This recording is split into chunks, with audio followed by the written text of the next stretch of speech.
para purihin ang Panginoon, ano? Araw-araw, ating buhay ay awitin natin na may magpapasalamat sa Panginoon. At sa pag-aral ay we will praise the Lord. Amen.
Ako sa mga nagsubaybay dito sa ating MP5.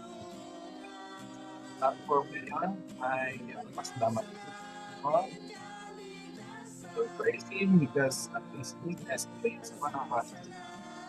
And we will continue carry on the prophetic place on the present. So, salamat po tayo sa Panginoon dahil dito tayo patuloy na pag-aral ng kanyang mga. It's a series on a study. We have studied about when the rain comes, when the rain falls. Okay, the first one that we have studied is about when the Spirit comes.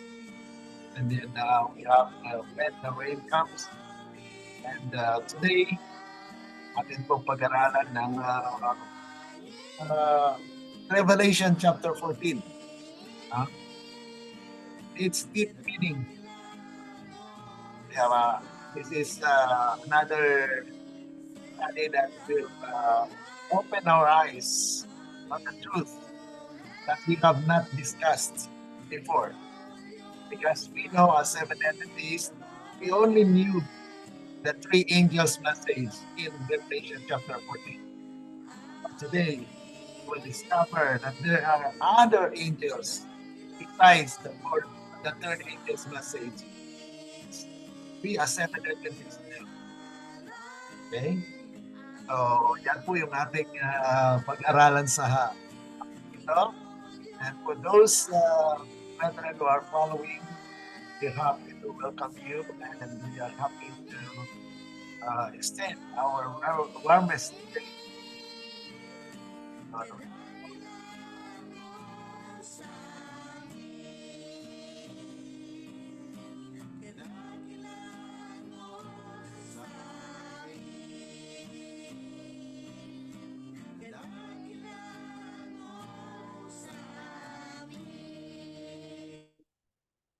Okay, so now we will start with our study.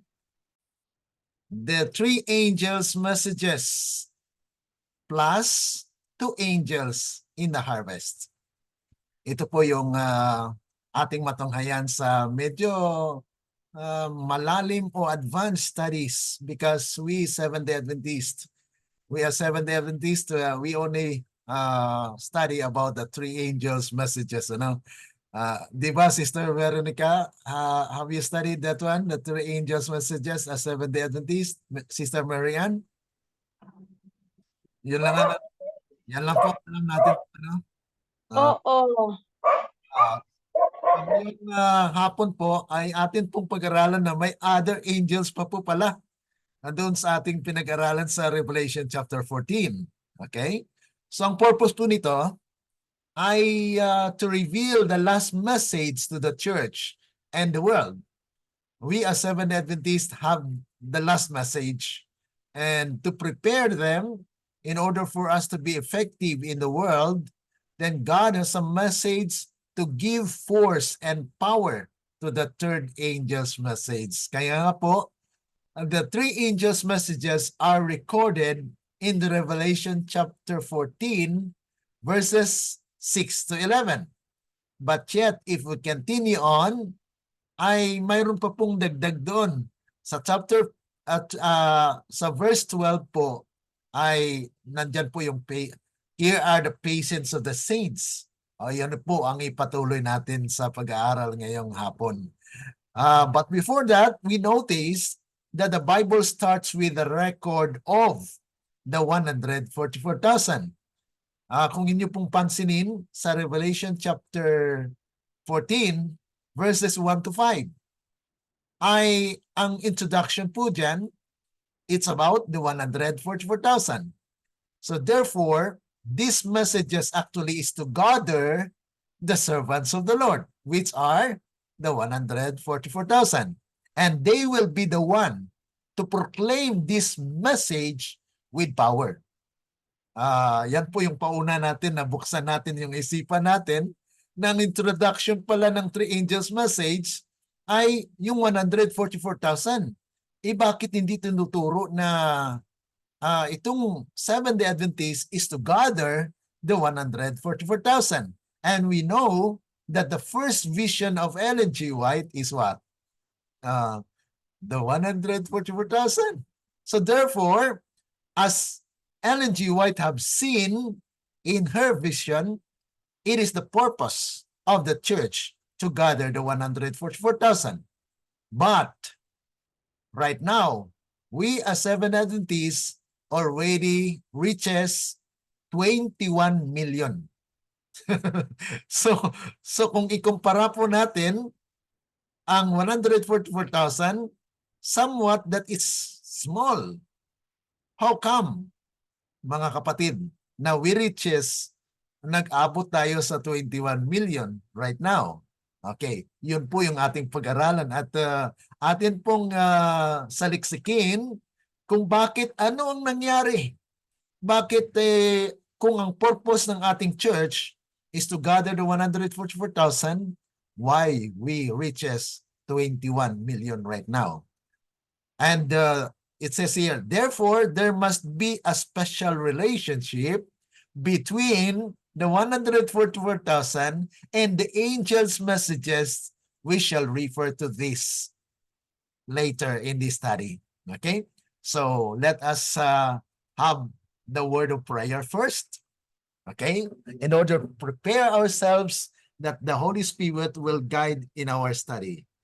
Okay, let's pray. Loving Heavenly Father, once again, we would like to thank you for this privilege that we have this time to dig deeper into the mind of truth, that may your Holy Spirit will guide, because we are not capable of interpreting the scripture.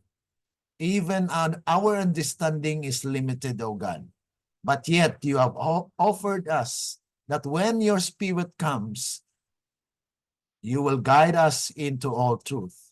And we have studied, O God, that your Spirit had already come, and the rain is falling through the messages that you have sent to your servants. Thank you so much, O God, for the privilege of knowing the truth and knowing the present truth that we will be studying this afternoon. Thank you so much. We bless your name and we glorify you with all our hearts. Thank you for Jesus' name. Amen.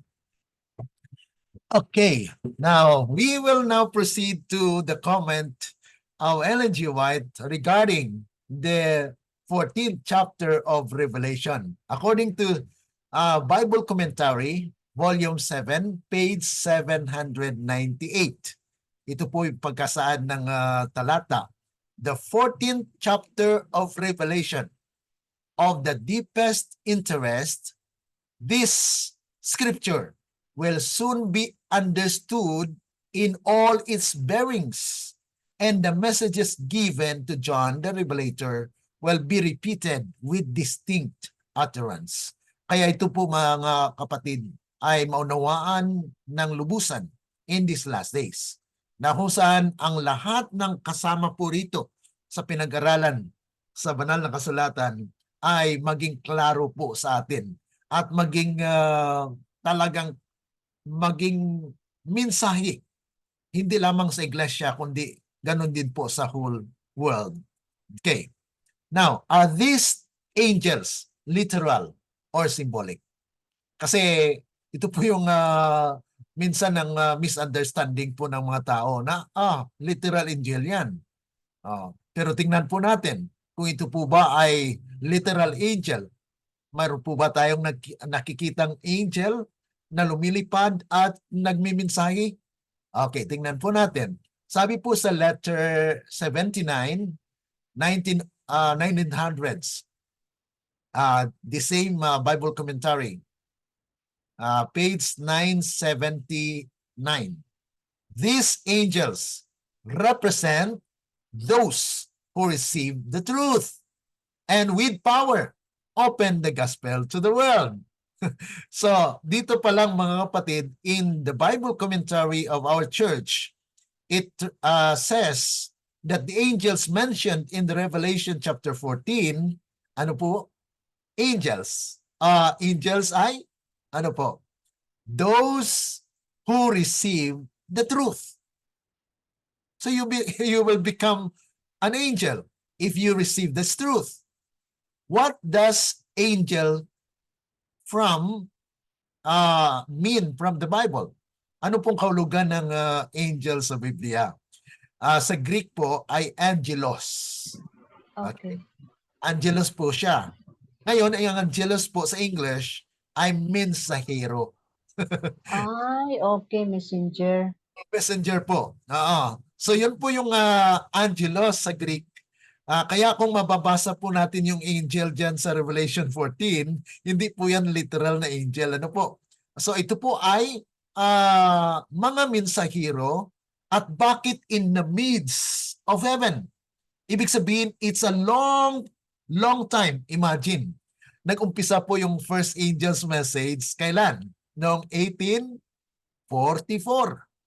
Kung nag-umpisa po noong 1844, kung ang angel na yan ay nandyan sa midst of heaven, ay mapapagod po siya. Okay? So ang mensaheng ito mga kapatid, it's actually a period of time that it will extend na kung saan hanggat ma-purify at magkaroon ng 144,000. Okay? Sandali lang, brother. Okay, sige. Kung sa 1844 nagsugod ang first angel's message, both is pasabot si William Miller? Yes po. Okay. Okay, that's clear. Na kung saan ay it was actually the sounding of the first angel's message kasi sabi doon, fear God and give glory to Him. So ang mga tao noon ay nag-prepare for the second coming of Christ. But yet it is actually misunderstood. Dahil si Kristo po ay hindi dumating sa lupa, kundi dumating po siya doon sa sanctuaryo sa langit. Na kung saan He actually opened for judgment. That's why fear God and give glory to Him, for the hour of His judgment is come. So the judgment has come in 1844. Na kung saan ang judgment po ay doon sa langit ginaganap na binubuksan yung talaan ng mga pangalan ng mga namatay una. Yun po ang usisain ng Panginoon. So that's why there is an investigative judgment for the dead. Kaya nga po, ay pagdating na po ni Kristo, yung mga patay na yon ay bubuhayin because the judgment had been finished for them. Na kung saan ay, okay, ang kanyang pangalan doon sa aklat ng buhay ay mananatili. Pero mayroong mga taong tatanggalin doon. Yun po yung tinatawag natin na, yes, they had been baptized, but yet they have not lived according to the truth they received. So yun po mga kapatid na mangyari doon sa paglilinis. Yun pong tinatawag natin na cleansing of the sanctuary. Ang lilinisan actually mga kapatid ay hindi yung lupa, kundi yung talaan doon sa langit. Dahil sa langit na nandoon yung record. Record ng mga nasulat na mga nanampalataya kay Kristo. na mananampalataya sa Diyos. Kaya ang pangalan nila doon ay nakasulat. Pag nakasulat pong pangalan nila doon, ay imbestigahan po yan. Okay, itong pangalan na ito, namuhay ito ng ayon sa katotohanan kanilang tinanggap. Kaya kawawa po ang mga taong nagpabaptize pero hindi namuhay ng ayon po sa katotohanan kanilang tinanggap. So there will be a judgment. That's why the judgment will begin in the house of God. Oh. So sino po ang i-judge? Yung mga nakatala sa aklat ng buhay. Kaya yun po, habang nabubuhay po tayo, dapat ay mamuhay ng ayon doon sa katotohanan ating tinanggap. At kung hindi po tayo namuhay ayon doon sa liwanag na ating tinanggap, then we are condemned by the law. Dahil hindi natin sinunod ang kautusan ng Panginoon. Yun po yung mga kapatid, yung ang katotohanan na dapat natin na maunawaan. Ano po? So this angel represents those who receive the truth. So ang sinong mang tumanggap ng mensaheng ito ay mayroong responsibilidad. You will be accountable. We will be accountable if we are not subsiding or nagpasakop. Hindi tayo nagpasakop dun sa mensahe na ating tinanggap. Ngayon, ay nasa present truth po tayo. So if you receive the present truth, then you will be used by God to be an angel. Mensahero po tayo. Pero get ready. Because sometimes people rejected the angel. Kaya nga po yung talagang sa leksyon natin kaninang umaga ay sometimes you may reject an angel. God sent an angel to us to give the message. But yet people will not accept the message. And they have rejected the blessings that God offered to them through the people that will give the message of the hour. Yan po mga kapatid. Kaya napaka-solemne po. Napaka-solemne ang gawain na kung saan ay kung tayo po ay nagdadalang mensahe at people will reject us. Reject the message. Hindi nila nireject mga kapatid tayo lamang. Kundi nireject nila si Kristo. Because si Kristo po ay dumating sa kanila sa pamagitan ng mensahe. So, sabi po rito, how many angels? Okay? So we will be considering here na kung saan ang mga anghel pala dito sa Revelation chapter 14 ay hindi po literal na angels, kundi yung mga taong tumanggap ng mensahe ang siyang magiging anghel, maging mensahero na magdadala po ng message. Kaya wag po tayo matakot. Tayo po ay may responsibilidad na kung saan ay tayo pala ang magdadala ng mensahe. Para itong mensaheng ito ay marinig ng ating mga kapatid. How many speaking angels are recorded in the Revelation 14? Ito po yung dapat nating maunawaan mga kapatid. Because as Seventh-day Adventists, we only knew 3 angels. Paano po yun kung kulang ang ating pinag-aralan? 3 angels. Pero dito mababasa po natin. Sa comment po dito sa A Word to the Little Flock, ito pong Word to the Little Flock ay sinulat po ni James White. Si James White, asawa ni Ellen G. White. It was endorsed by Ellen G. White na kung saan itong sinulat ni James White na kanyang asawa ay totoo. Kaya nga po atin gamitin. Ano? Sabi po rito, all 5 of the angels, 5. All 5 of the angels brought to view in this chapter represent 5 distinct messages prior to the advent. Or we are left without a rule to interpret this chapter. It is plain that we live in the time of the third angel's message. The last two angels are messages of prayer. We shall no doubt better understand them at the time of their fulfillment. Yan pong sinabi na kung saan ay talagang maunawaan po natin ito, na itong two angels messages na ito ay maunawaan in the time of its fulfillment. Now, these two angels are not yet understood by our people as Seventh-day Adventists. Kaya nga po itong another angel came in order for us to understand the things. Kaya doon sa ating pinag-aralan sa tinatawag natin Golden Bowl, sa Zechariah chapter 4 at Isaiah chapter 7 verse 22, ay sinabi po roon that there is a man nourished the young cow and the two sheep. Na ito po ay there is someone that will nourish, ibig sabihin pa mga kapatid ay talagang mayroon siyang process na kanyang patamisin, kanyang pasarapin. Ibig sabihin mga kapatid, there is an sacred duty that this man will do in order for the message to be nourished. Pagkain po siya na masarap, na masustansya. Ito po yung ngayon tinatawag nating butter. Butter and honey that we need to eat in these last days. Yun din po ang sabi doon sa Zechariah chapter 4, that the oil will be what? Will be drawn from the golden bowl, that the light will shine in the churches. Kaya magkaroon po ng ilaw.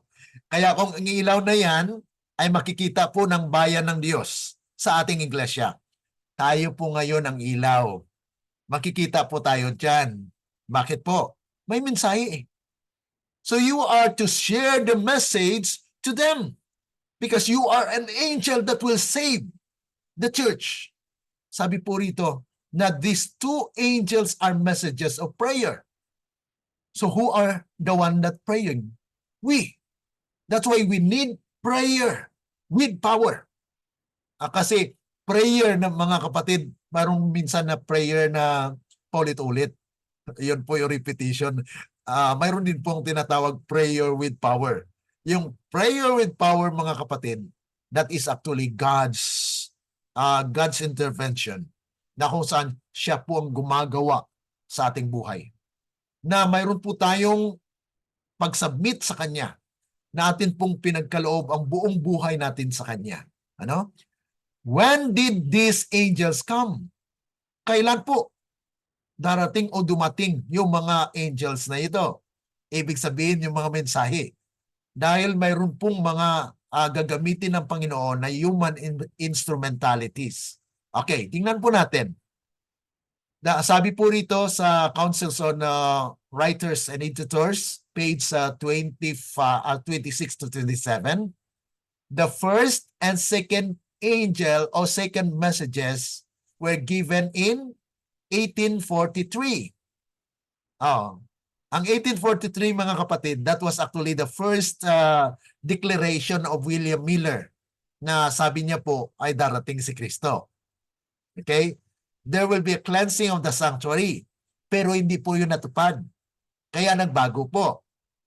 Ay nilipat niya after na nagkamali po siya, mayroon pong lapses dahil dapat magdagdag po siya ng one year. Bakit po? Dahil pa ang mga year noon mga kapatid ay from the highest to the lowest. Kaya mag-abot po siya sa 0. And then mag-start ka sa 1. 1, 2, 3, 4 hanggang dumating po tayo ngayon sa year 2024 na ngayon. So it started with 0. So kaya magdagdag siya po ng 1. Kaya that was 1844. Kaya nagkaroon po ng prophecy na October 22, 1844 ay darating daw si Kristo. Pero misapplication po yun. Dahil darating si Kristo not in the earthly sanctuary, but in the heavenly sanctuary. Ibig sabihin, doon po siya sa langit. Okay? Doon po siya sa the most holy place that will enter. Kaya yun po yung first angel's message. And we are now, sabi ni Ellen G. White sa comment po dito, 1896 under the proclamation of the third angel's message. Ibig sabihin mga kapatid, ay sa panahon ng 1896, that is actually the sounding of the third angel's message na. Okay? And then it was onward. It's ongoing because actually it's flying in the midst of heaven. Nasa gitna po siya. Okay? Pero yung another angel nating pag-aralan mga kapatid ay bumaba. Bumaba. Yun na po yung give power and force to the third angel's message that will be during the latter rain. Okay? Napag-aralan po natin yung when the rain falls. Ngayon, we are actually integrating our knowledge of the previous subjects that we have discussed. Okay? Sabi po rito, but all three of the messages are still to be proclaimed. Why? Because the 144,000 are not yet there. Kasi ang introduction po ng Revelation chapter 14, basahin nga po natin para klaro po. Okay, kung may Bible po kayo, you open your Bible in Revelation chapter 14, verses 1 to 5. Tingnan po natin. Pagkatapos ay tumingin ako at naroon ang kordero na nakatayo sa bundok ng Zion, kasama niya ang 144,000 may pangalan niya, at pangalan ng kanyang ama na nakasulat sa kanilang mga noo. At narinig ko ang isang tinig mula sa langit na gaya ng lagaslas ng maraming tubig at gaya ng ugong ng malakas na kulog. Ang tinig na aking narinig ay gaya ng sa mga manunugtog na tumutugtog ng kanilang mga alpa, at sila'y nag-aawitan ng isang bagong awit sa harapan ng trono at sa harapan ng 4 na nilalang na buhay at ng matatanda. Walang sinumang natuto ng awit na iyon kundi ang 144,000 lamang na tinubos mula sa lupa. Hanggang 4 po ba? Hanggang 5. Okay. Hindi dinungisan ng mga ito ang kanilang sarili sa mga babae sapagkat sila'y malilinis. Ang mga ito ay mga sumusunod sa kordero saan man siya magtungo. Ang mga ito ay ang tinubos mula sa mga tao bilang mga pangunahing bunga sa Diyos at sa kordero. Verse 5, at sa kanilang bibig ay walang natagpo ang kasinungalingan, sila'y walang mga dungis. Okay. So atin pong napapansin diyan na ang 144,000 is standing with the Lamb on Mount Zion. Mount Zion is a place where God dwells, wherein this is actually the promised land, no? Because God's people are on earth. Ito po ay pinakita lang kay John. Sabi po kasi ng iba ay sa langit po 'yan. Hindi po, mga kapatid. Zion, Mount Zion is on earth. Okay? So atin po 'yan mapatuloy na pag-aaral, especially when we go to the study of the kingdom. Okay? Yan po ay connection sa mga studies natin. Now, so nandyan po ay hindi po sila nadungisan. At sabi po dyan, they are virgin. Anong ibig sabihin ng virgin? Sa babae mga kapatid ay hindi nadungisan. Okay. So ito po ay isang hindi po siya literal, no? Baka sabihin natin na puro lang pa yan pala mga kanyan, mga babae. Paano yung mga lalaki? Okay? So yun po ay isa sa mga question diyan. Kaya hindi po siya literal na babae. Kundi ang babae po dito ay nagsisimbolo sa iglesia. Okay? At kung siya po ay iglesia or mga believers, they must have pure gospel. Dapat ang kanilang mensahe ay pure. Walang bahid. Kaya tinatawag na birhen. Okay? So pure doctrine na mula sa Diyos. Hindi po siya galing sa private interpretation.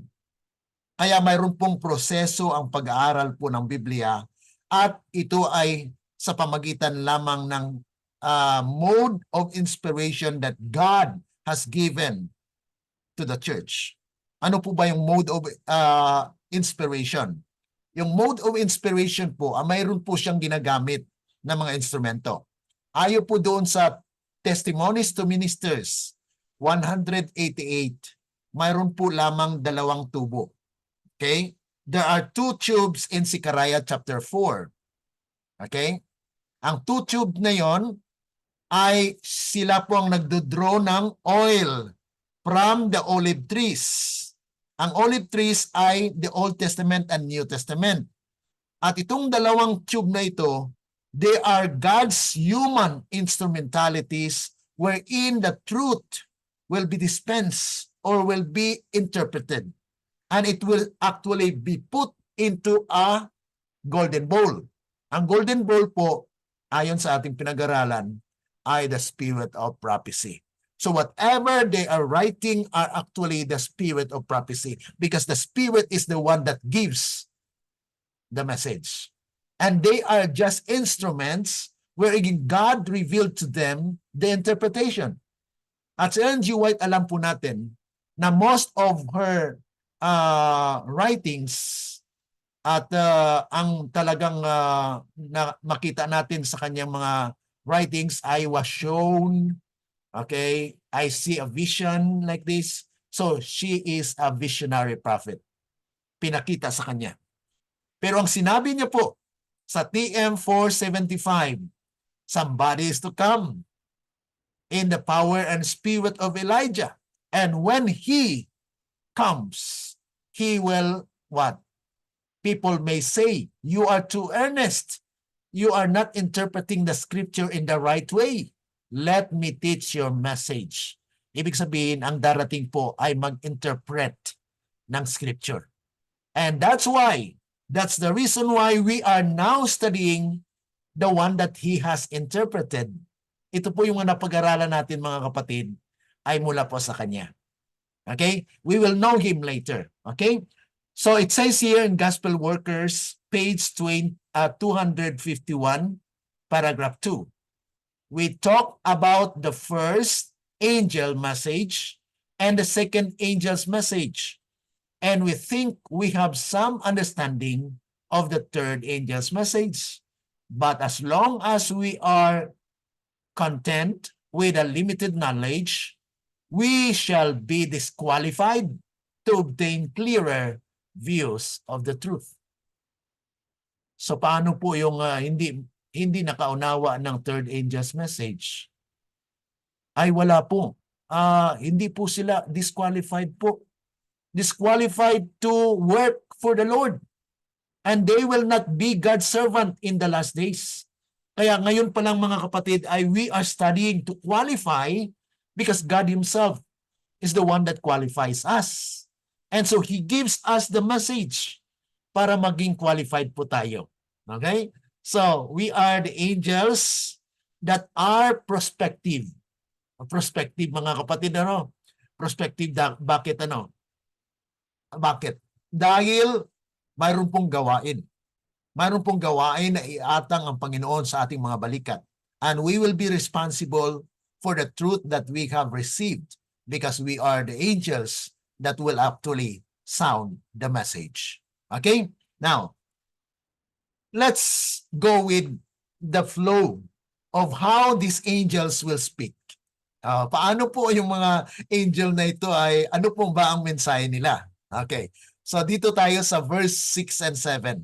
Okay? Isa-isahin po natin para at least maunawaan po natin na yung Revelation 14 pala ay dapat pa rin dapat pag-aralan pa rin kasi bilang Seventh-day Adventists, we need to understand the three angels' message and its additional messages that is in the chapter 14. Okay? Verses 6 to 7. Okay, basa po. At nakita ko ang isa pang anghel na lumilipad sa gitna ng himpapawid na may walang hanggang ebanghelyo na ipahahayag sa mga naninirahan sa lupa, sa bawat bansa, lipi, wika at bayan. Sinabi niya sa malakas na tinig, matakot kayo sa Diyos at magbigay luwalhati sa Kanya, sapagkat dumating na ang oras ng Kanyang paghuhukom at sambahin ninyo ang gumawa ng langit, ng lupa, ng dagat at ng mga bukal ng tubig. Amen. So, ito po yung unang mensahe na kung saan ay naipahatid sa mga tao. Nakita po ni John na mayroon pong angel na kung saan ay lumilipad sa himpapawid sa gitna.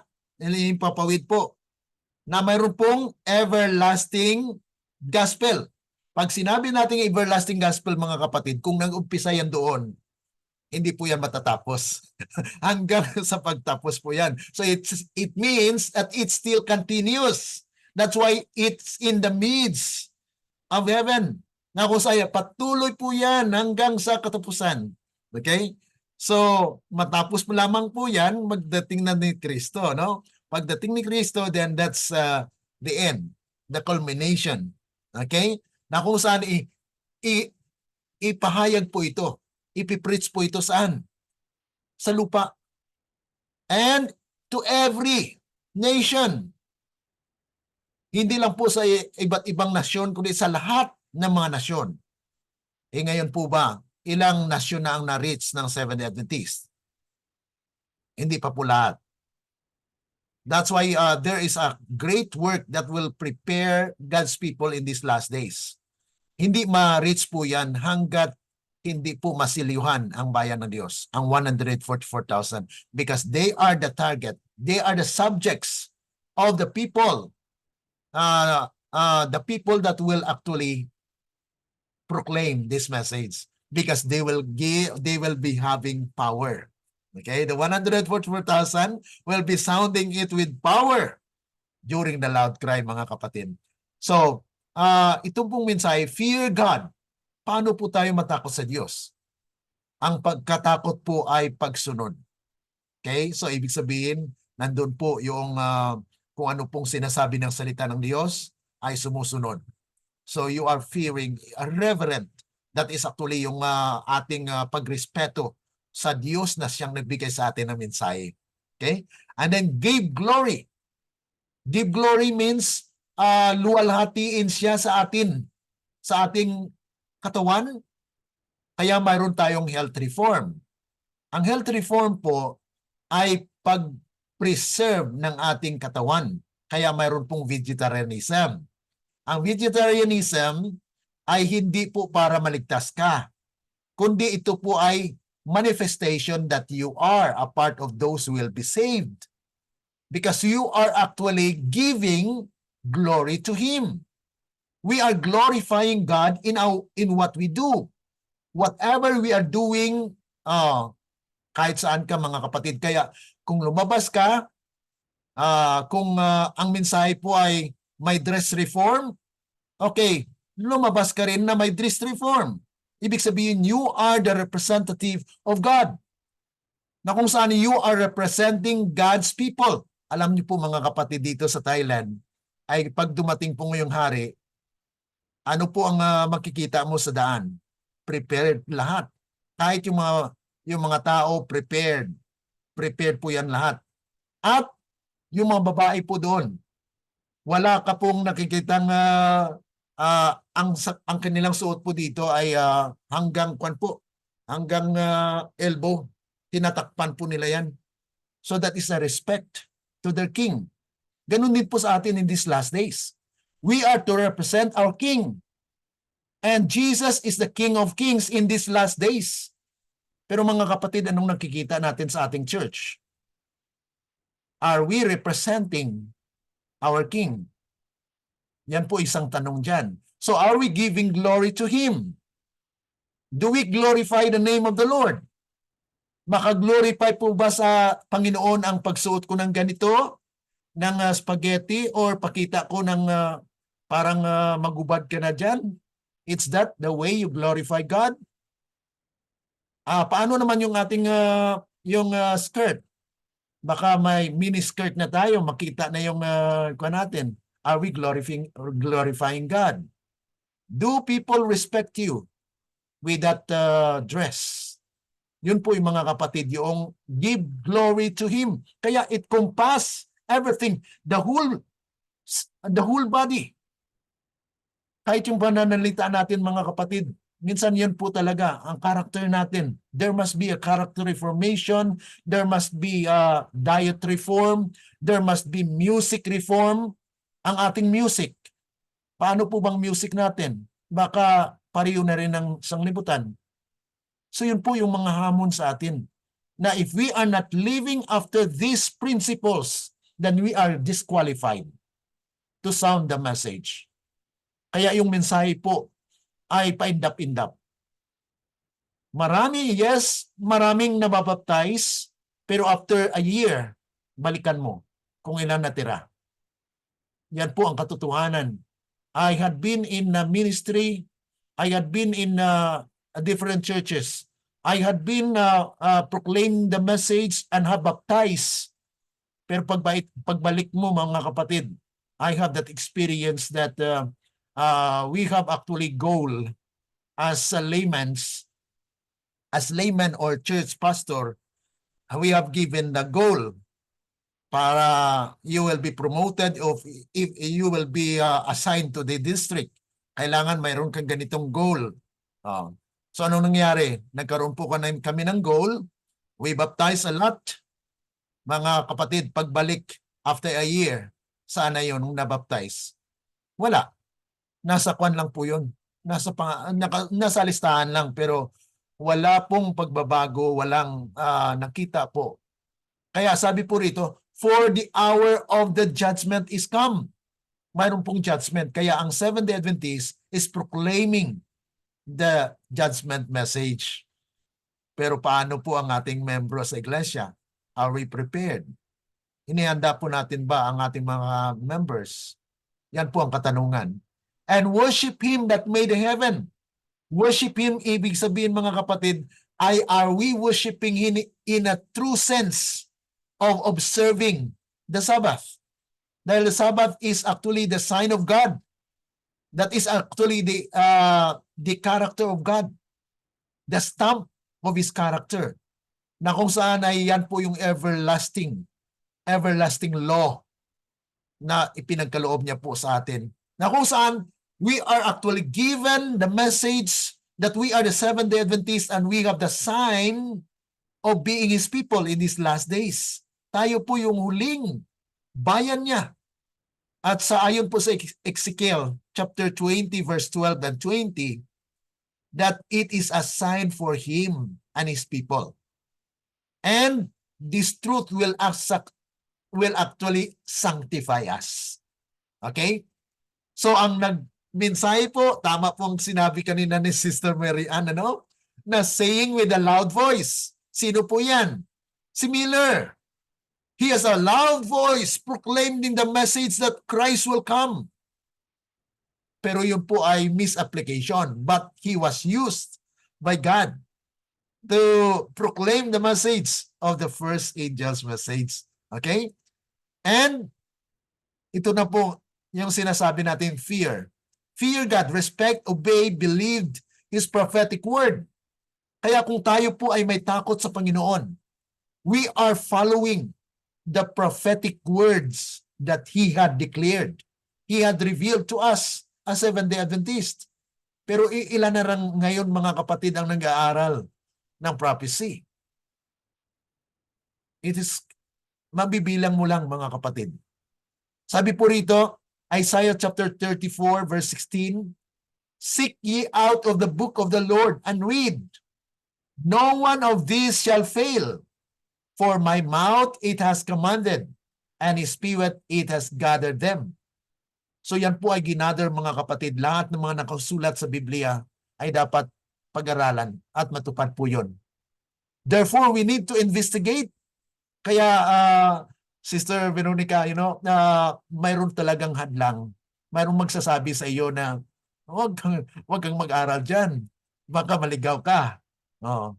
Katulad na, ganun din sa Sister Nempa doon sa lugar nila. Ay marami pong mag-oppose dyan. Magsasabi yan na offshoot yan, mga kapatid. we need to hear the message first in order for us to qualify ourselves to say that you are wrong because I have read in the scripture. So kung mababasa mo po na mali, then denounce it.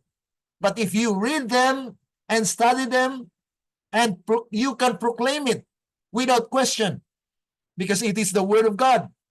Thus saith the Lord. Yan po ang masasabi lang natin na if it is in accordance with the law and the testimony, then we have no fear. Kahit ano pang sabihin, kahit presidente pa yan ng kung sino dyan, ito ay salita ng Diyos. Thus saith the Lord. Let the word of God be uplifted. Kahit ikaw ay ibaba. You will be humiliated. You will be embarrassed. Bakit? Minsan nagsasalita ka pa lang, stop ka na. Nagme-message ka pa lang, ay stop ka na. Alamin na kung saan nanggaling yan. Sabihin natin mga kapatid, hindi nanggaling sa tao ito. This is what the word of the Lord. Hindi natin sabihin na kay brother ganito, ganyan yan. Sabihin natin mga kapatid, I study it from the scripture. I study it. I read it. You want to study more? Okay, yun po yung mga kaparaanan para kung tanungin po tayo, saan nanggaling yan? Hindi sabihin natin sa Biblia, wala namang ibang tinuturo na hindi nanggaling sa Biblia. Kaya nga po, kung mayroon pong magturo sa atin, ay huwag nagsasabihin na, kay ganito, kay brother ganito. Talagang maupos ka dyan. Kay brother, kanyan, upshoot yan. So yun po mga kapatid, dapat maging wise as a serpent and harmless as a dove. Kaya maging kwan po tayo. There is a way wherein to speak the truth in a nice way. But we need to be careful na kung saan ay para magamit tayo ng Panginoon sa mga kaparaanan na may kakayanan po tayo. Okay? Therefore, we need to investigate the word of truth for ourselves. Investigahan po natin. Huwag tayo makinig kaagad na, opsyon yan, hindi na ako. Marami pong nangyari na ganyan. Nagtigil na po sila. Kasi nakinig sila doon na pag pinagsabihan sila, kanyan, opsyon yan, ganito yan, ganyan. Pero naging masaya siya. Na-bless siya sa mga katunuan. Ano yan pong nangyari dito sa Thailand? Marami pong na-bless noong umpisa.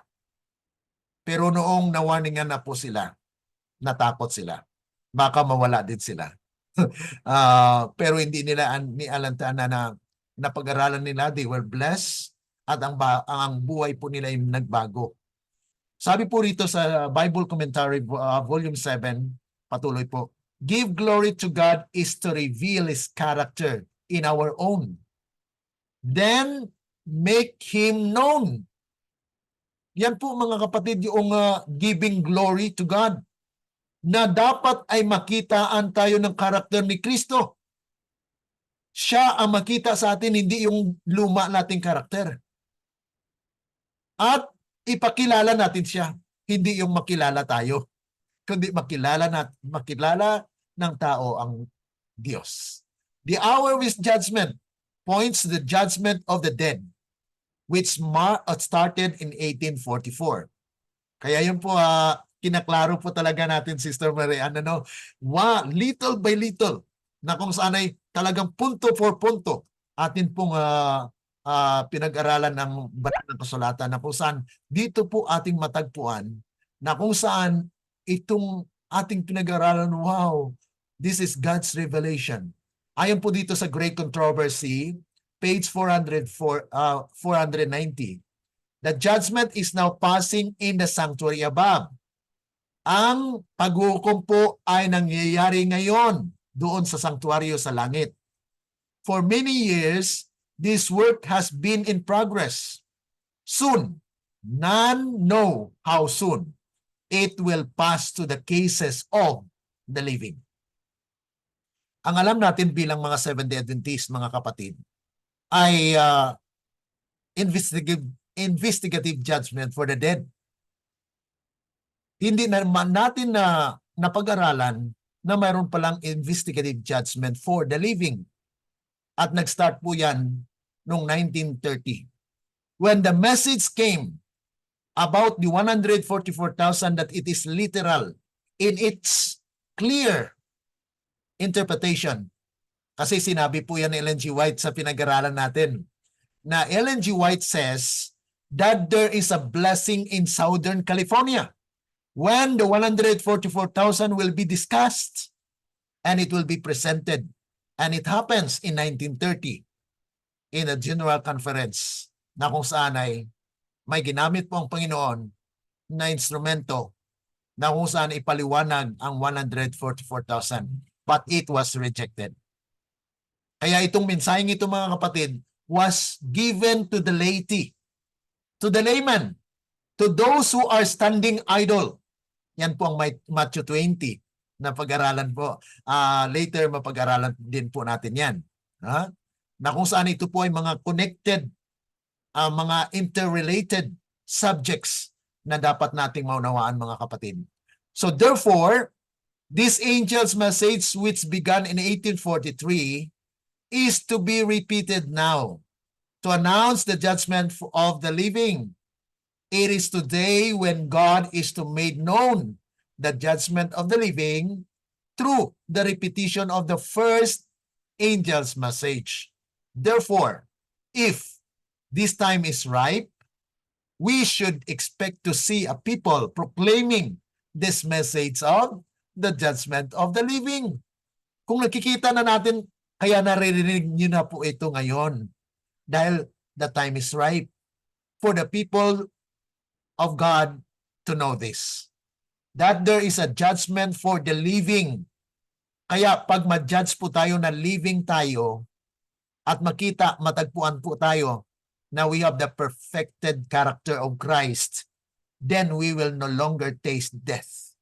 We will be among the 144,000 that will proclaim the third angel's message with power.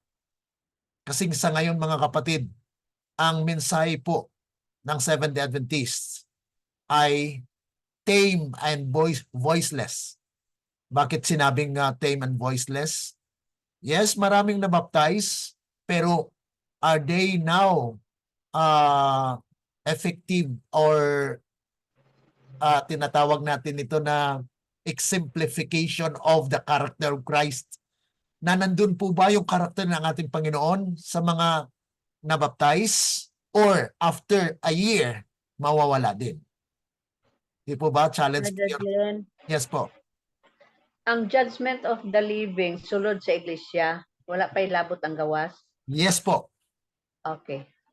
Dahil ang mensahe po na ito ay na-proclaim noong 1930 in the General Conference, but yet it was rejected. That's why it comes to us as laymen. Kasi ang mga pastor po ay they will actually reject it. Kaya we cannot expect the great people. Kasi sabi ni Ellen G. White, few great men will receive the message. Katulad po sa panahon ng ni Kristo, iilan na po ba ang mga great men? Katulad po ni Nicodemus. Member po siya sa Senado. Nagtatago pa. He came to Jesus at night because he was afraid that he will be seen by people that he is coming to Jesus. Yan po yung mga kapatid. Few great men, kaya few pastors din mga kapatid. Few pastors will receive this message dahil they are already actually satisfied. Alam ko na yan. Nag-aral ako ng theology eh. Hindi ko na kailangan yan. So yun po mga kapatid ang nagtulak sa karamihan na they will not study the message. But if they are God's people, they will really dig up and investigate for themselves. Katulad po sa akin mga kapatid. I was then a church pastor. I was then an elder. But yet, I open my mind and study. And now I am teaching the message. So this is how God's people actually are preparing. Now, we go to the second. Okay? Verse 8. Sige po, pag-ibasa ng verse 8. Revelation 14 verse 8. Wait lang. Revelation 14:8 po. Yes. At isa pang anghel, ang pangalawa ay sumunod na nagsasabi, bumagsak, bumagsak ang dakilang Babylonia na siyang nagpainom sa lahat ng bansa ng alak ng puot ng kanyang pakikiapit. Okay. So ito po yung pangalawang mensahe ng anghel na ito, no? When this angel began to preach, kailan po yan naumpisahan na mensahe? Great Controversy 390. Kaya dito mga kapatid, may sagot, may tanong, may sagot. Hindi po akong sumasagot, ano? Ito po ay talagang galing po sa pure po siya, na galing po sa inspiration, no? Great Controversy 390. In the summer of 1844, the change is a progressive one, and the direct fulfillment of Revelation 14:8 is yet future. Okay, so mayroon pa po, yes, na nakuan po yan, na proclaim po yan, pero mayroon po siyang future na application. That is, at the time Babylon will make all nations drink of the wine of false doctrines. For her fornication, the Sanilo.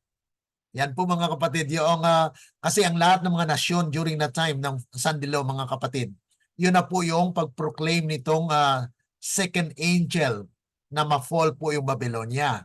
Sa ngayon po, it was actually fallen at first, pero may dalawa po kasi.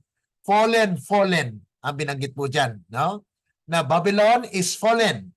So, 1 is fallen. 2. So there are dalawa po. So sa panahon ni William Miller, it happens that it actually fall. Okay? Ang Protestantism kasi ay nag-emerge. Lumitaw po yung Protestantism, kaya ang papacy po ay bagsak. Okay? So fallen. And then it will be fallen again because it will be a second application, because the one that will preach will be the 144,000. Sila po mag-proclaim niyan with power. Na yun po yung talawag completeness, no? Na kung saan, then she will completely fall. And the second angel's message will be repeated to announce the fall of Babylon and the calling of God's people to come out of her domain. Kaya ang Revelation 18, i-proclaim po. Okay, yan po yung mighty angel na sinabi po doon sa verse 4 na come out of her my people. Kaya mali po yung sinasabi ng ISDARM na sila po ang nagtatawag ngayon sa ating mga members sa church. Come out of Seventh-day Adventist dahil Babylonian ang church. Yan po ay mali. Okay? Dahil ang Babylonia ay still actually in the future. Ngayon, mayroong progression kasi mga kapatid. In its own application, sa panahon ni William Miller, there are Babylons. Ang Babylons kasi confusion. Okay, so there will be clear understanding of the Bible. Okay, so the Babylon is fallen. Okay, and it's progressive until the time when the 144,000 will be sealed and they will proclaim the second angel's message with power. And that will be the complete fall of Babylon. Okay? So, Angel 3, dito tayo sa Angel 3. Okay? Verses 9 to 11. Ito daw po yung paglabas ng ating propeta as a church, Ellen G. White. Okay, tingnan po natin ang verse 9 to 11. At isa pang anghel, ang pangatlo ay sumunod sa kanila na sinasabi sa malakas na tinig, Kung ang sino man ay sumasamba sa halimaw at sa kanyang larawan at tumatanggap ng tanda sa kanyang noo o sa kanyang kamay, ay iinom din naman ng alak ng puot ng Diyos na inihahandang walang halo sa kopa ng kanyang puot at pahihirapan sa apoy at asopre sa harapan ng mga banal na anghel at sa harapan ng kordero. At ang usok ng hirap nila ay papailan lang magpakailanman at sila'y walang kapahingahan araw at gabi, silang mga sumasamba sa halimaw at sa larawan nito at sinumang tumatanggap ng tanda ng kanyang pangalan. Okay. So yan po yung declaration ng third angel's message na kung saan ay mayroon pong na ang sino man na mag-worship sa halimaw na ito at sa kanyang imahen o larawan ay tatanggap ng marka ng hayop na yan sa kanyang noo at sa kanyang kamay. Ang tanong, ito po ba ay literal? Okay. Kasi may nagsasabi na may microchip na ilagay sa ating mga kamay, ganito, ganyan, may tanda ka na, so you have already the 666. Mga kapatid, ang implication po dito ang tunay na aplikasyon po nito ay yung marka na sinasabi po, it's not seen. It cannot be a literal one. But it is actually spiritual na kaya nga po mayroong silyo ang Panginoon. Silyuhan niya ang kanyang bayan, okay? With a what? With a truth. So kung silyado ka ng truth, itong marka ng hayop ay marka ng kasinungalingan, the untruth ng mga maling doktrina. Kaya painumin po ng babae yung scarlet colored beast sa Revelation 17 po yan, na siya yung nakaupo doon sa scarlet colored beast at pinapainom niya ang lahat ng mga bansa. Dahil during that time ay 1 hour po yan sa prophecy ay po na pinapainom niya ng kanyang doktrina na magsimba kayo sa araw ng Sunday. Kaya may Sunday law. May death decree pa yan dyan. Kaya marami po na makwan po dyan, mabiktima at that time. But at the same time, the 144,000 will also proclaim the loud cry. Kaya magkasabayan po yan. Okay? So yan po yung proclamation i-declare ng 144,000 with such power during the Sunday law. Mga kapatid, during the Sunday law, yan din ang loud cry. Okay? So the loud cry will be preached, will be actually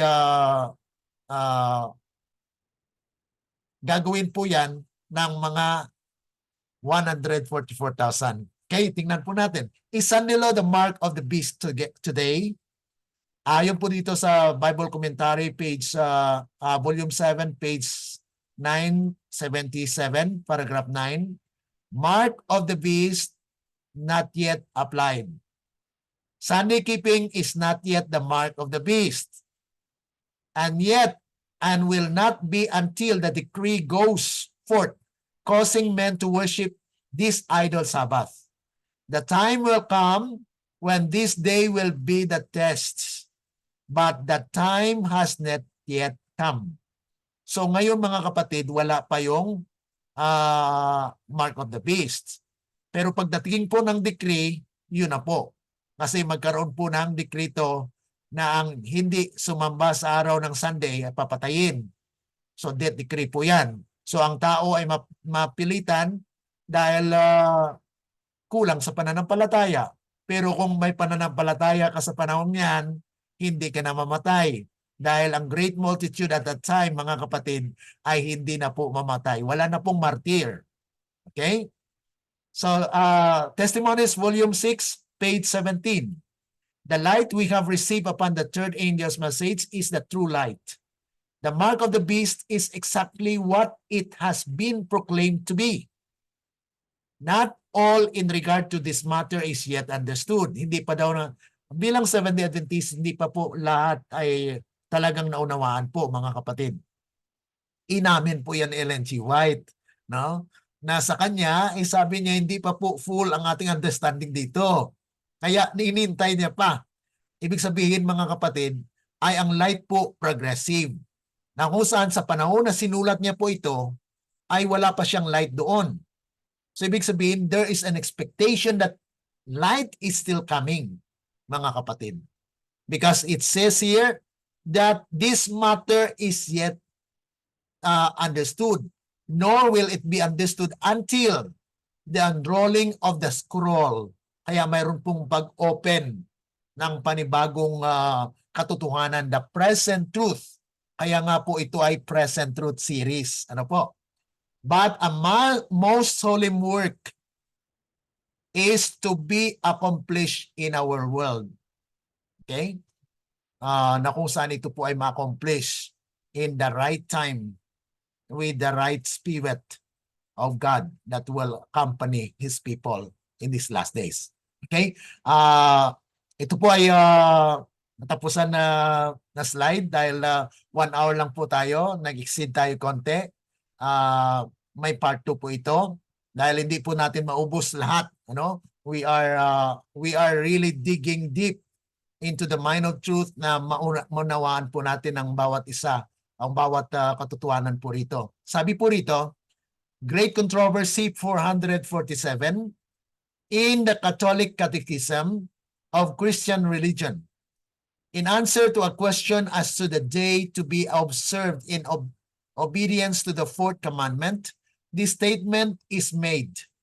During the old law, Saturday was the day sanctified, but the church, instructed by Jesus Christ, ito po yung they profess that it was they had been instructed and directed by the Spirit of God, has substituted Sunday for Saturday.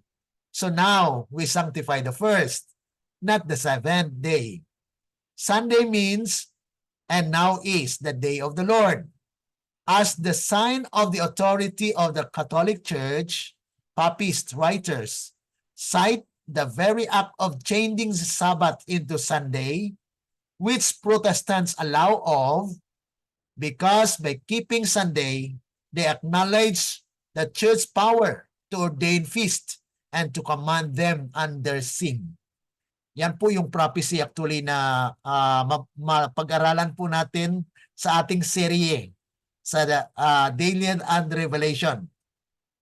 Every Tuesday po ng hapon, mayroon pong prophetic studies on the book of Revelation. Patapos na po, nasa chapter 20 na po kami. At after po ng chapter 22 ay mag-study na po tayo ng Daniel. The series on the book of Daniel. Yun po yung ating mga schedules para at least isa-isa po natin yung katotohanan na ito po ay mabalikan natin. Nasa YouTube na rin po at sa ating online na pag-aralan po natin. Mayroon po silang mga testimony dito na kung saan ay next week atin na pong matungayan yan at marinig. Ito po ay wala pa po tayo sa kalahati ng ating pag-aaral. I have prepared 38 slides. We are still in 13 slide na kung saan ay ito po ay talagang ini-emphasize natin yung katotohanan na kung saan ay maunawaan po ng ating mga kapatid kahit na hindi sila naka-attend sa atin virtual ngayon, but there are people who are following our studies, and we pray that God will also speak through this, that they might be enlightened on the truth that is presented therein. Okay? Any reaction po sa mga kapatid? Bago po tayo mag-close. Sa ato pa, Brother Glenn, ay gitanaw da ito na ko sa Google kung unsa yun ang silyo. Settling in the truth man, ang nakabutang. Opo. Oo dayon, sa ako bitaw nakuanan ron. Dili naman sila mohatag og bahin oy, labi na kay Davidian ko unya. Kaya ang ilaha lagi nga lahi. Kung So, tagaan mga bahin, special song lang yun.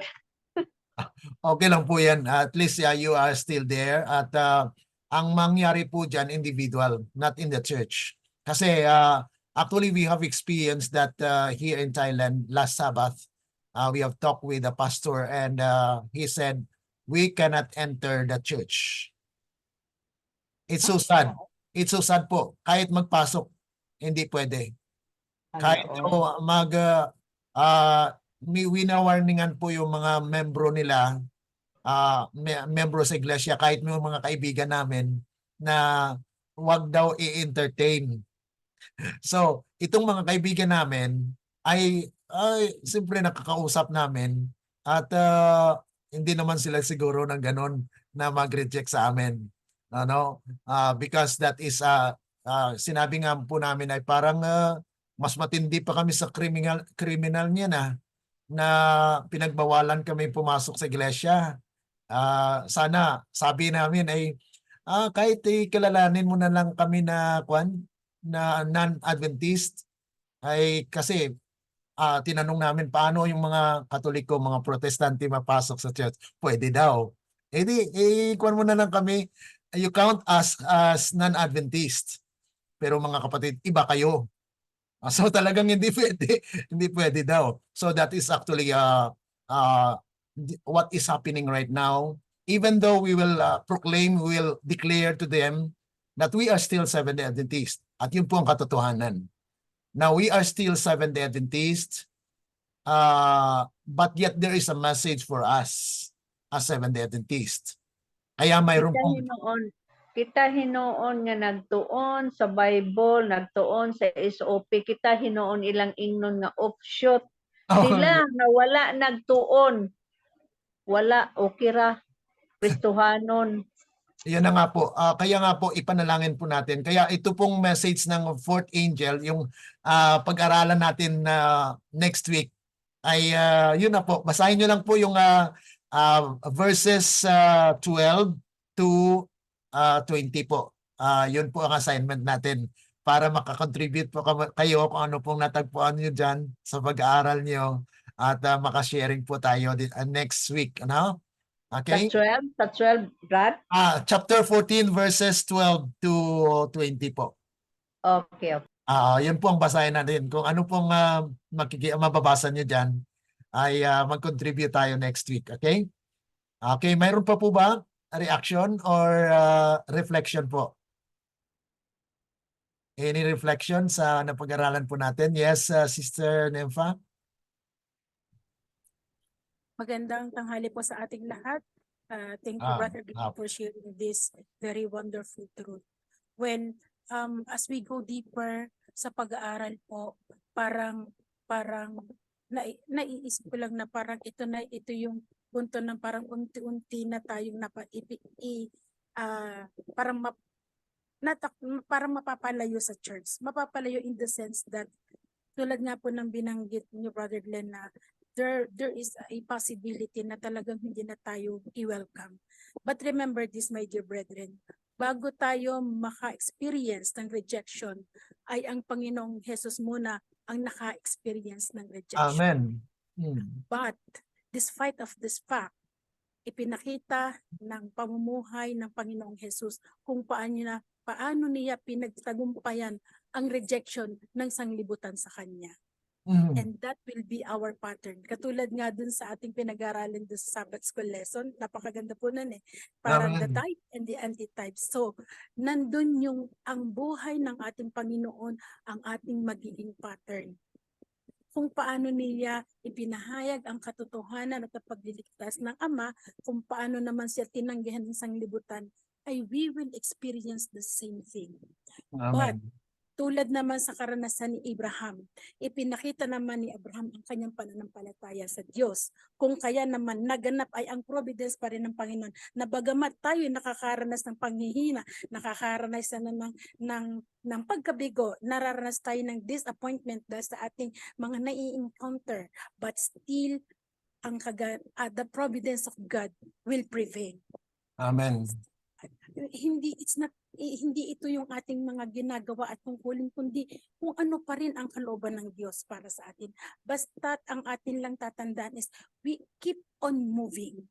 Keep Amen. on moving the minister of God. Tulad ng sinabi ng Diyos, with all the power that God entrusted to us, take the opportunity as long as we have the opportunity, since we are rich, we are in the last days na mga kapatid. So panatilihin natin ang pananampalataya na katulad ni Abraham. Si Abraham ay nagtagumpay sapagkat hindi niya binitawan ang kanyang pananampalataya sa kabila ng mga difficulties na kanyang naranasan.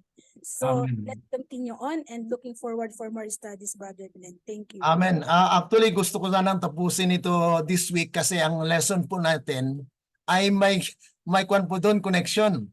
Sa lesson po natin ay foundation of God's government. At nabanggit po doon yung last part sa Thursday about the three angels' messages.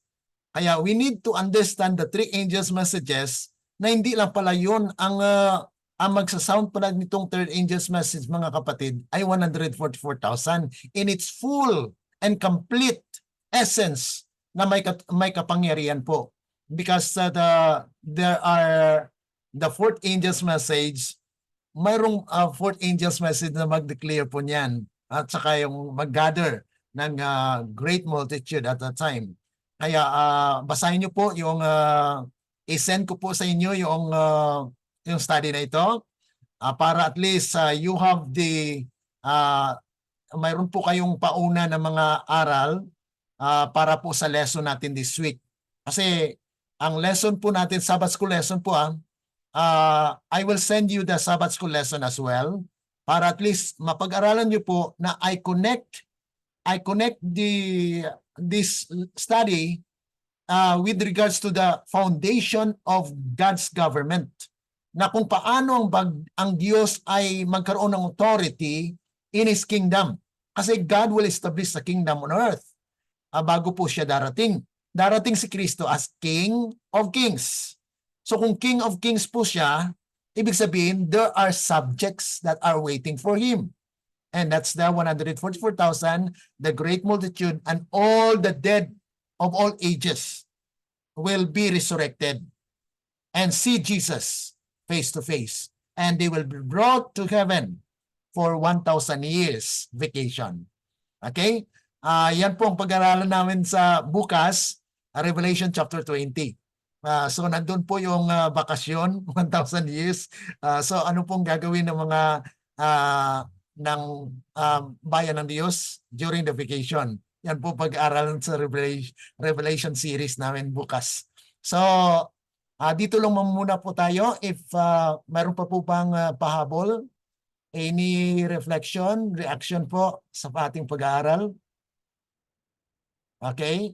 Kung wala na po ay Sister Veronica, kung mayroon po kayo. Sige. Sa akin lang po, brother, kasi po, di ba po yung sa issue po dun nung Sabado, pinatawag po kasi ako nung advisor ng youth namin. Kasi daw po, nangaral daw po ako ng 144,000 dun sa ibang church. Tapos nakarating daw po sa pastor namin yon. Tapos sabi nila, kanino mo ba tong aral inaano? Sabi nila, sabi ko po, pinakinggan ko lang po sa mga SDA na gano'n, yung parang gano'n po yung ginaganon ko. Tapos yan kasi mga maraming mga kumakalat na ngayon ng mga reform, katulad ng mga Davidian, gano'n po sila. Tapos sabi ko po, ano po bang mali sa aral nila? Gumanon ako. Tapos sabi nila, yun nga aaralin natin. Yung parang sabi ko po, hindi po pala nila alam kung ano yung mali. Pero sinabi na nilang mali. So, tinanong ko po sila kung ano yung mali. Tapos, hindi po nila masabi kung ano yung mali. Which is, sabi nila, si Victor Hotef daw po is nagtayo na daw po ng parang, hindi ko po alam kung ano tinayo niya. Sabi nila, nagtayo na po siya ng something sa Mount Carmel. Which is, sabi nila, paghahanda daw yun sa second coming. So, hindi ko po masyadong magets yun. Tapos sabi po nila, si Victor Hotef daw po is dating SDA na nagtampo sa iglesia. Yung parang ganun po yung Yung parang rebat po nila doon. Pag-aralan po natin yan kasama po yan sa ating serye, sa ating pag-aaral na kung saan ay God communicates with yun na nga po yung two pipes ano. Tingnan natin yan sa patuloy nating pag-aaral na expected na yan Sister Veronica kasi when you are in the process of learning, Satan is not happy that you will understand the message. At yun po talaga mangyayari dyan, na they will accuse, even though they don't know what is wrong, but they will say that is wrong. Parang kwan ba, yung parang puzzle na paano mo nalaman na mali kung hindi mo na inalam kung ano yun. So yan po yung basta alam lang nila ganoon, ganito, it's actually sabi nila deception, but yet if you study this you will realize na hindi naman pala, kasi ang lahat ng mga pag-aaralan dito ay Bible based and it is actually to the law and to the testimony, na kung hindi tayo nagsalita dyan then there is no light. Pero kung nagsalita tayo doon based on the Bible and spirit of prophecy, then there is light that we need to investigate and stand for. Okay? Sige po. Last na lang po, brother. Kasi Ah. parang, sabi ko po, ano po ba talagang stand ng Adventist sa 144,000? Tapos sabi po nung yung advisor nga po ng youth namin, wala pa daw pong specific. So, kanya-kanya daw po. Kasi sabi ko, yung isang pastor, sabi niya literal, yung isa naman symbolic. So, ano po ba talaga?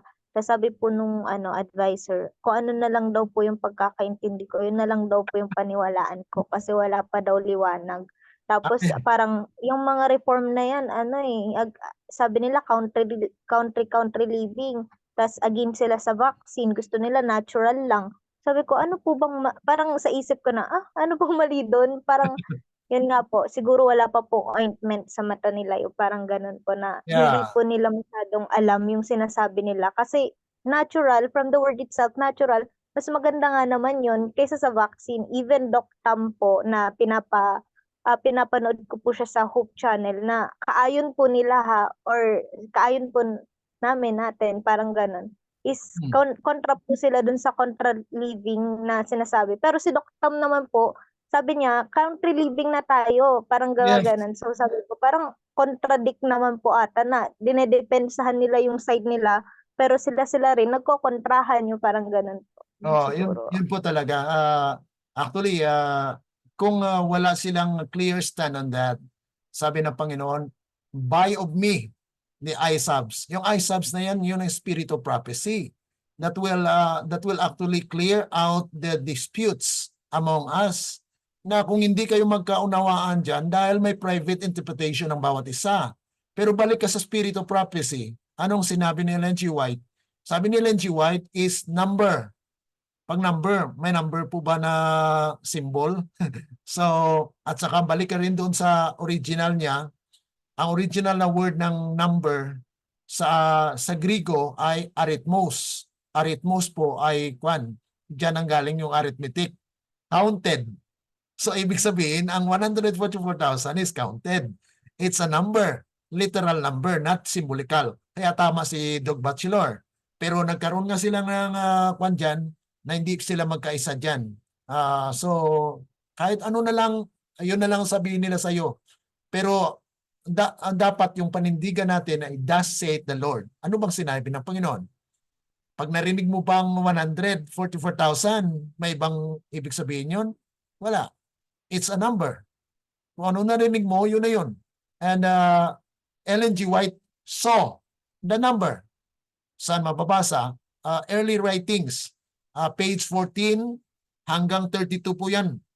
That is actually about the 144,000. Ang binabasa po nila binabasa po ba nila? Yan po yung mga question natin na mag-attack lang po sila na mali pero hindi nila alam kung anong mali. So very po siya. Very dangerous na you will be siding on those people na hindi naman nila alam na kung ano ang mali. Basta magsabi lang sila ng ganon. Yan ay hindi clear po. Kaya ipanalangin din po natin sila kasi they are just victims. Biktima lang po sila. At I respect them as well.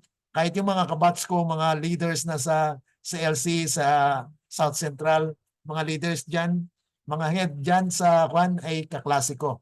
So, tinanong din nila ako at they respect me. Sabi ko, our group is a supportive ministry. It's not an independent ministry. We support the church in the essence of feeding them spiritually.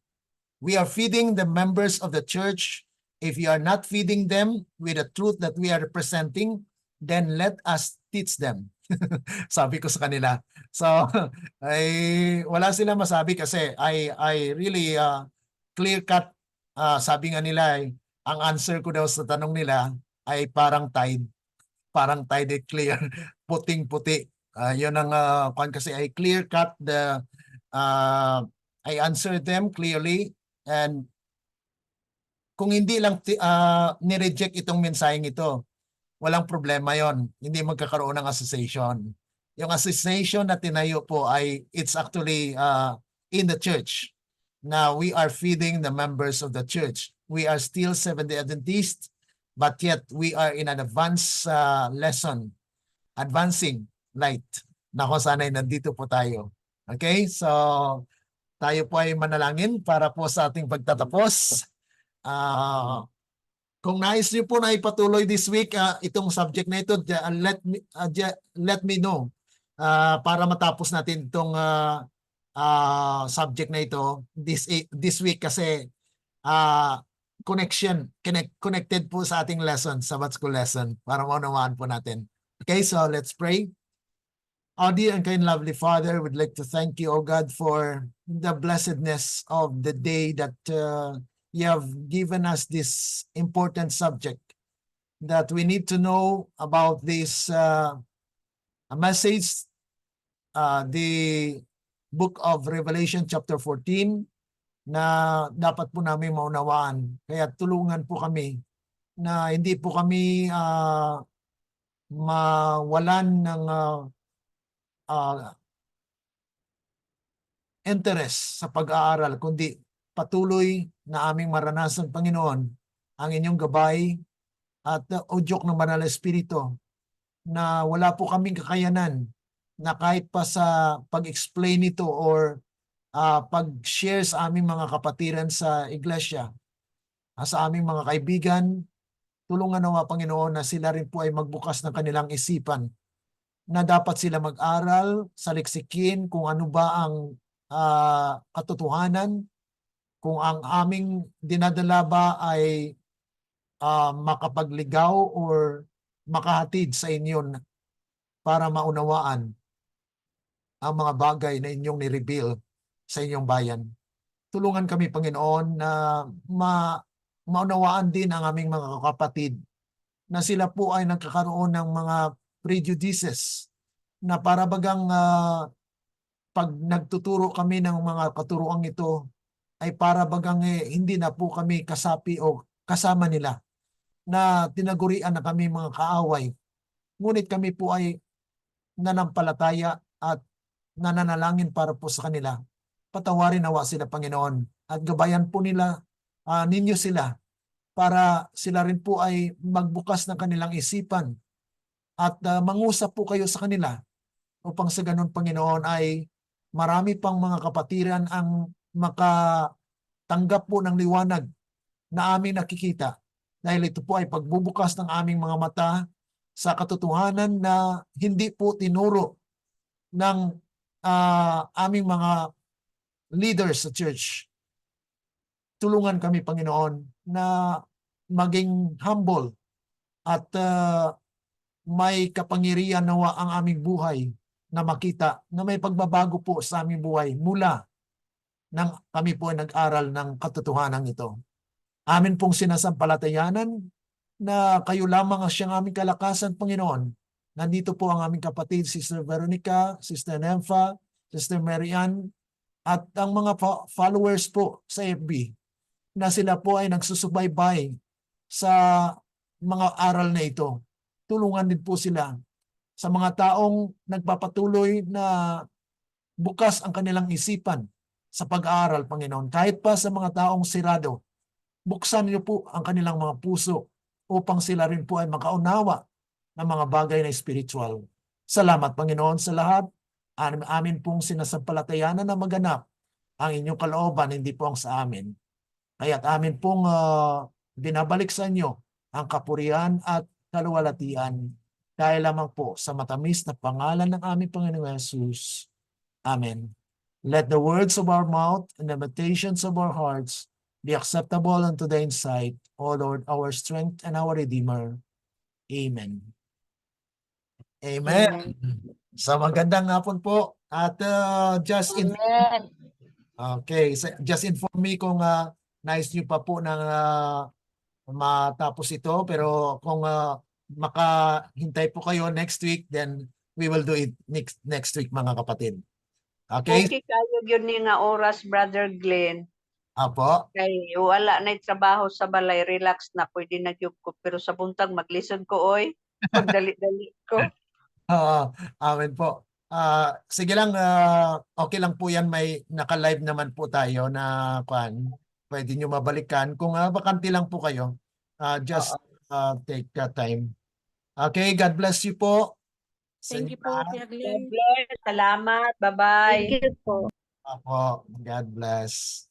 Thank you po, Kuya, sa inyong pagtsatsaga. Grabe po talaga. Sabi nga po dun sa Revelation, minsan napag-usapan nga po namin nung mister ko, sabi nga, here is the patience of the saints. Kaya Amen. talaga, Brother Glenn, kita po namin yung inyong grabing dedikasyon sa ministry. At kami po ay nabibless Amen. sa na ginagamit po kayo ng Panginoon talaga patuloy sa kanyang ministry. Thank you po. Sa hindi Puri ng po Panginoon. ninyo pagkasawa. Anong tawag dito sa Tagalog? Yung hindi po kayo naghihinawa na mag-share sa amin. Oo. Salamat po talaga. At sa mamayang gabi rin, mayroon din akong Nepal. Nepal, mga 8:45 dyan. Kung gising pa kayo, pwede kayo mag-join. Saan ko yung link? I will share the link later. Opo, sige po. Opo, sige. Sige, God bless. Bye-bye.